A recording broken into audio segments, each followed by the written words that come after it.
اپنے خالق حقیقی سے جا ملا۔ جب کال ہوتی تو میں اس کو کہتا جان آپ کا کیا حال ہے، میری بات نہیں سن رہا، میرا فون نہیں سن رہا۔ بلال پاشا کی موت کے حوالے سے کئی طرح کی باتیں گردش کر رہی ہیں۔ بلال پاشا کی ساری کہانی جانیے ان کے غمزدہ والد کی زبانی۔ اردو پوائنٹ کی ویڈیوز دیکھنے کے لیے ہمارا چینل سبسکرائب کیجیے اور بیل کے آئیکن پر کلک کیجیے تاکہ آپ ہماری تمام آنے والی ویڈیوز سے باخبر رہ سکیں۔ Bilal Pasha C S S officer جن کی کہانی آج کل سوشل میڈیا پر بہت ہی زیادہ وائرل ہے، ان کے والد صاحب ہمارے ساتھ موجود ہیں۔ ان سے جانتے ہیں کہ اتنا سب کچھ ہونے کے باوجود اتنا ٹیلنٹڈ بچہ، اتنا ٹیلنٹڈ نوجوان، پازیٹیو فیس آف پاکستان اب اس دنیا میں نہیں رہا، ہمارے بیچ میں نہیں رہا، آخر کیا وجہ بنی ہے، ان کی موت کیسے ہوئی ہے؟ ان کی کہانی یہ بس 5ویں تک یہاں 3 تک یہاں پڑھا، پھر سکول میٹرک وہاں کی، پھر فیصل آباد چلا گیا، ملتان چلا گیا، ملتان کے بعد پھر فیصل آباد چلا، پھر آ کے وہ خود جہاں اس کا جی چاہ کرتا رہا۔ پھر جب اس کا جی چاہ 2 نوکریوں کو چھوڑ دیا، اس نے کہا میں سی ایس کرنا چاہتا ہوں۔ تو لاہور میں ہمارا گھر ہے، 3ری منزل پہ نا ایک بلڈنگ بنی ہوئی ہے، اس کمرے میں اس نے رہائش کی، اور ہم صبح کام پہ چلے جاتے ہیں، شام کو آ کر ان کی ہمشیرہ سے پوچھتے کہ نیچے آتا ہے یا نہیں، وہ کہتی نہیں آتا، بس مجھے اتنا پتہ میں کپڑے اوپر رکھ کر آ جاتی ہوں، اگر بھوک لگے تو ان کی 4-5 سال کی بانجی تھی، اس کو کہتا ممی کو کہیں کھانا دے جائے، وہ کھانا پہنچا کر جاتی، وہ کہتی مجھے نہیں پتہ 4 مہینے اس نے اپنے آپ کو وہاں قید کیا، پابند کیا، پھر اس نے سی ایس پاس کیا، پھر انٹرویو پاس کیا، پھر 17ویں سکیل میں پشاور گیا، 1 سال پشاور کیا، 1.5 سال، پھر وہاں سے بنو ہوا، بنو سے 2 سال پورے ہوئے، اب اس کا تبادلہ ہوا تھا پنڈی، کل اس نے پنڈی جانا تھا، پنڈی کی بجائے وہ اللہ کو پیارا ہو گیا۔ کتنے بیٹے ہیں آپ کے؟ 5۔ باقی کیا کرتے ہیں؟ وہ بھی اتنے ہی پڑھے لکھے ہیں یا وہ کم پڑھے لکھے؟ وہ ایک راجگیری کا کرتا ہے، ایک لکڑی کا کرتا ہے، جیسا یہ مستری وغیرہ مزدور کام کرتے ہیں وہ کرتے ہیں۔ تو یہ بڑا تھا، کون سا نمبر تھا اس کا؟ سب سے چھوٹا تھا۔ تو اس پر آپ نے سختی کی تھی یا اسے خود شوق تھا؟ نہیں کوئی سختی نہیں، ہم ہفتے سے پہلے 5-7 دن بات ہوئی تو مجھے کہنے لگا ابو میرے پنڈی تبادلہ ہوا ہے تو میں وہاں پنڈی جاؤں گا، اور وہاں جو ہے نا ابھی آپ ہی نہیں گاڑی خریدوں گا، پہلی بیچ دی تھی، تو میں وہاں جا کر آپ کو چھٹی کی اپلائی کی ہے، شاید چھٹی مل گئی تو میں گھر آ جاؤں گا، گھر نہ آیا تو میں تجھے وہاں لے جاؤں گا 8-10 دن، اب تو ہمارے پاس رہنا۔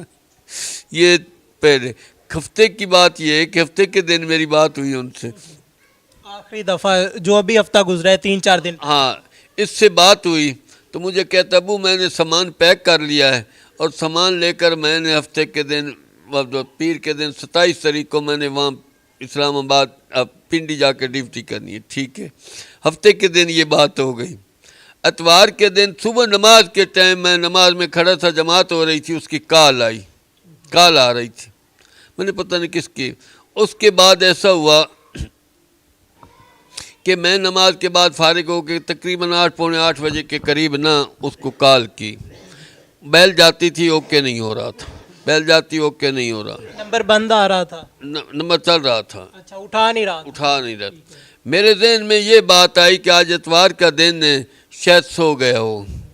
پھر ہمارا بھائی لاہور سے آیا ہوا تھا، ہم دونوں بھائی کہیں جا رہے تھے، انہوں نے کہا 11 کٹے، اس نے یار اس کو کال تک کر، بات تو کر لیں، میں کہ ٹھیک ہے، میں نے کال کی لیکن بیل ہوئی، اس نے اٹھایا نہیں۔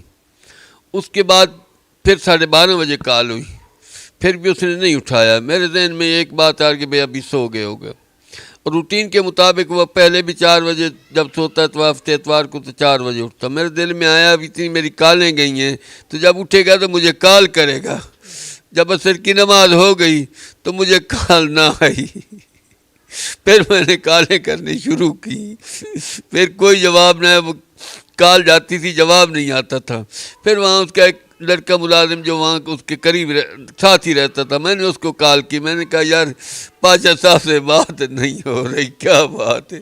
اس نے کہا وہ سو رہے ہیں، میں نے کہا اچھا ایسا جو سو رہے ہیں نا تو جب ان کے بیدار ہوں تو ان کو مجھے کال کرنا، میں پریشان ہوں۔ جب رات کے 11 بجے تک مجھے کال نہ آئی نا تو بات میں یہی میری آواز مسجد میں باہر یہی تھی کہ میری بات نہیں سن رہا، میرا فون نہیں سن رہا۔ ہم کہیں باہر تھے 8 بجے، جہاں گھر آئے، گھر 8:30 بجے کال کرنی شروع کی، دونوں کا نمبر نہیں لگ رہا، نہ اس کا نہ اس کا۔ اس کے بعد میں وہاں روڈ پہ بیٹھا تو ان کا ایک دوست بہت قریبی تھا، فخر سو، اس کو میں نے کال کی، میں نے کہا فخر یار بلال دے نال گال نہیں ہوتی پئی، بات نہیں ہو رہی۔ اس نے کیا میں کرتا ہوں، ادھر ایک ابرار اسی صاحب ہیں سید، وہ ان کے بہت قربی دوست تھے، اکٹھے رہتے تھے۔ اس نے اس کو کال کی کہ پاشا صاحب سے بات نہیں ہو رہی۔ یہ گیا تو اس نے دروازہ 2-3 مرتبہ کھڑکایا تو اندر سے کوئی آواز نہ آئی۔ جب اس نے دروازہ توڑا تو یہ بیڈ پہ اپنے اللہ کو پہنچ چکا تھا۔ آگے اس کی کوئی رپورٹ ہمارے پاس نہیں ہے۔ یہ اسی دن کی بات ہے جب آپ کال کر رہے تھے صبح سے لے کے رات 11 بجے تک، یا اس سے اگلے دن کی بات ہے؟ نہیں اسی دن کی بات ہے۔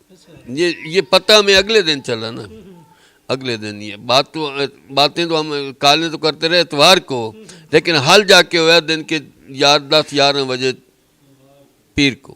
تو اس گھر میں اور کوئی نہیں رہتا تھا، اکیلے رہتے تھے یا ملازم؟ اور کوئی نہیں، ملازم رہتے تھے، لیکن ملازموں کا پہلے ادھر رہے یہ قانون تھا، وہ باہر سے دروازہ کھٹ کھٹکاتے، اندر سے کہتا آ جاؤ تو وہ چلے جاتے، اگر اندر سے آواز نہ آتی تو یہ نہ جاتے۔ یہ بتائیے گا کہ ان کی موت کی وجہ اب تک کیا سامنے آ رہی ہے؟ نہیں سامنے آ رہی، کچھ نہیں سامنے۔ وہاں وہ جو اے سی صاحب ہیں نا جی، وہ سارا کچھ کر رہا تھا، ان کا دوست تھا، اس نے ہمیں کہا کہ ڈاکٹروں نے ابھی رپورٹ ہمیں نہیں دی، کیا ہوا ابھی تک رپورٹ۔ پھر وہ آئے، پھر یہاں ہم تو اپنی پریشانی میں وہ چلے گئے۔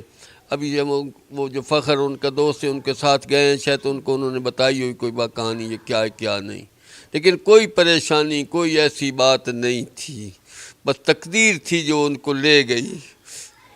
کوئی ہوتا نا آدمی کبھی گھر میں پریشان، کبھی باپ سے پریشان، کبھی کسی سے کبھی پریشان نہیں۔ جب وہ آتا ادھر سے پیغام میں کل آ رہا ہوں تو ان کی بانجیاں جو ہے نا گھر کو پورا صاف کرتی، ہمارا ماموں آ رہا ہے،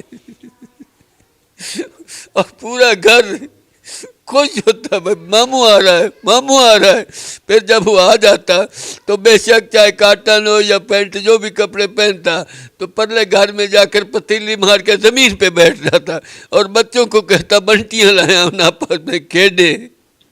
وہ تو اس قسم کا انسان تھا، یہ تو خدا کی مرضی ہے، ورنہ اس کے اندر ایسا کوئی فعل نہیں تھا جو پریشانی والا ہو یا کچھ ہو۔ یہ جتنی باتیں آ رہی ہیں غلط آ رہی ہیں، اور جب گھر آتا یا فون ہوتا تو مجھے تسلیاں دیتا جیسے باپ بیٹوں کو دیتے ہیں۔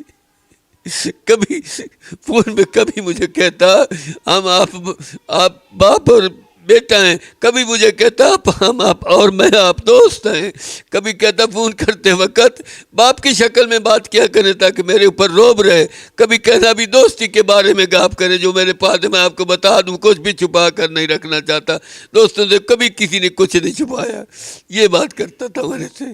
کتنا لاڈلا تھا اور پیار سے اسے کیا کہتے تھے آپ؟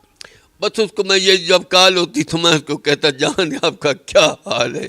یہ ہماری پنجابی زبان میں نا ایک بات ہے دھڑوک مڑوک کی، میں خوش ہیں جب وہ میں کار کروں تو وہ مجھے کہے ابو میں دھڑوک مڑوک، کبھی میں کہہ دیتا بھائی دھڑوک مڑوک، ہاں ابو دھڑوک مڑوک۔ شادی شدہ تھا وہ، شادی ہو چکی تھی ابھی اس کی یا ہونی ہے؟ نہیں شادی ہوئی تھی، پھر ان کی علیحدگی ہو گئی تھی، بچے وغیرہ تھے اس کے؟ کچھ بھی نہیں تھا۔ سوشل میڈیا پر کہا جا رہا ہے، بہت ساری خبریں چل رہی ہے، ان کے کچھ میسیجز ہیں وہ وائرل ہو رہے ہیں کہ وہ جاب کا کچھ پریشر تھا ان کے اوپر، آپ اس حوالے سے کیا کہیں؟ کوئی پریشر نہیں تھا۔ جہاں اس نے کام کیا نا پشاور میں یا بنوں میں، تو وہاں بہت بڑے لوگ خوش تھے، اور متع جب میں بنوں میں جاتا تو ان کے عملے سے پوچھتا آپ کے ساتھ کیسے ہیں، اس کہتے بہت بڑا ہمارے ساتھ اچھا لڑکا ہے اور بہت اچھا برتے۔ ان کے 28 سال عمر تھی ساری،